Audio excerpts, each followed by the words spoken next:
आप जिस गठबंधन में हैं वो लोग तो कुछ नहीं बोल रहे हैं। देखिए, आज देश का चौथा लोकतंत्र के जो चौथे स्तंभ है उससे ये मोदी सरकार लड़ रही है। पहले ये जनता से युद्ध किया, फिर ये किसानों से युद्ध किया, और आज जिस लेख पर ये कार्रवाई कर रहे हैं उसी अमेरिका में, जिसमें न्यूयॉर्क में न्यूज़ क्लिक के बारे में छपा है, न्यूयॉर्क पत्रिका में, उसी अमेरिका में कई पत्रिका है जिसके बारे में अडानी के बारे में खुली चिट्ठा छपी है, लेकिन अडानी पर कार्रवाई करने की हिम्मत इसके पास नहीं है। और ये जो जनपक्षीय पत्रकार है, किसानों के पक्ष में आवाज़ उठाने वाली पत्रकार है, लोकतंत्र के चौथे स्तंभ के पक्ष में खड़े होने वाले पत्रकार है, उनको जेल में भेज करके, उनको गिरफ्तार करके ये आपदा का दौर है, आपदा का तस्वीर प्रस्तुत कर रहे हैं। और ये देश के लिए आफत मोदी है, और आफत मोदी से देश की जनता लड़ रही है। आने वाले दिन में इस आफत मोदी को 24 के चुनाव में परास्त करके जनता जीतेगी और आफत मोदी हारेगा। अपना परिचय। देवेंद्र कुमार। मोदी की सरकार प्रेस की जो आज़ादी है, आज़ादी की जो हमारा अधिकार है, उस पर हमला बोल दिया है। और पहले तो मोदी की सरकार मैंने ये जो पत्रकारों की एक टीम को, एक चैनल को पैसे से उसने खरीद लिया, उसको गोदी मीडिया के रूप में जाना जाने लगा।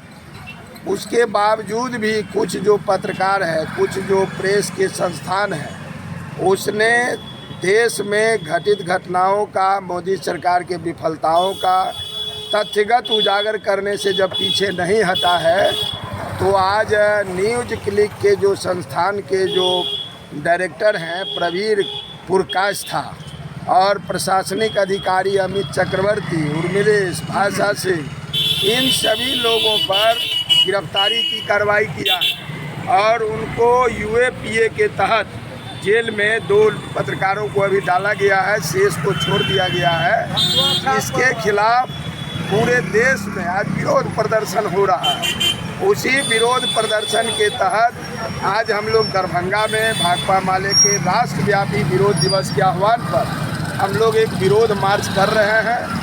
और इस विरोध मार्च के जरिए हम लोग नारा लगा रहे हैं कि ये जो आज़ादी है, प्रेस की आज़ादी है, उस पर जो हमला हो रहा है उसको हम नहीं सहेंगे। आज भारत में जो 181 दुनिया के जो देश है, उस 181 देशों की सूची में भारत आज 161वां स्थान पर पहुंच गया है। इससे बड़ा शर्म की बात दुनिया में कभी भारत को नहीं झेलना पड़ा था।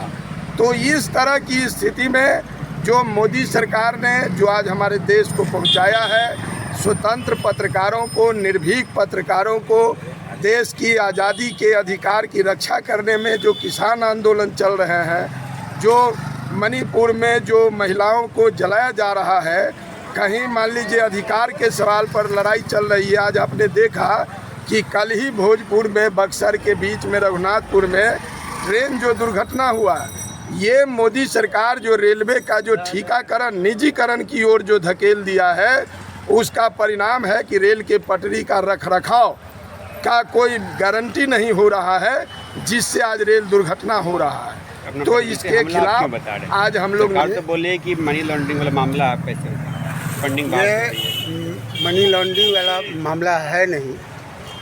जो पत्रकार की गिरफ्तारी हुई है, उस पत्रकार पर जो FIR यूपी में हुआ है, रुपया लगाया गया है, उसमें ये बताया गया है कि चीन से फंडिंग की वजह से हम इस पर कार्रवाई किए हैं। दूसरी तरफ ये आरोप लगाया गया है कि किसान आंदोलन, मणिपुर के आंदोलन, जो वहाँ मतलब कि महिलाओं को नग्न निवस्त करके जो घुमाया गया था, उसको दिखाने के, इसमें इनकी गिरफ्तारी हुई है। तो आपको मोदी सरकार जब अभिव्यक्ति पर ये हमला कर रहे हैं, मोदी सरकार, क्योंकि मोदी सरकार सभी जगहों में फेल कर गए हैं और अभिव्यक्ति पर हमला ये करने का शुरुआत कर दिए हैं। पत्रकार को कि नहीं सो गिरफ्तार किए हैं। तो हम भाकपा माले के लोग पूरे भारत में हम इसका प्रतिवाद कर रहे हैं और ये आम जनता से कह रहे हैं कि देश में संविधान संकट में है, लोकतंत्र संकट में है और लोकतंत्र का चौथा स्तंभ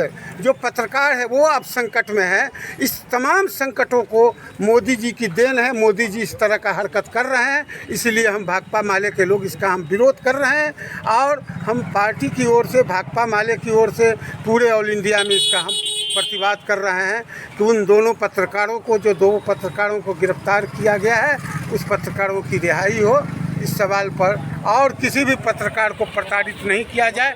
जो सही न्यूज़, सही देश का तस्वीर पेश कर रहा है, उसकी गिरफ्तारी नहीं होनी चाहिए। अपना परिचय। नियाज अहमद, भाकपा माले राज्य कमेटी सदस्य।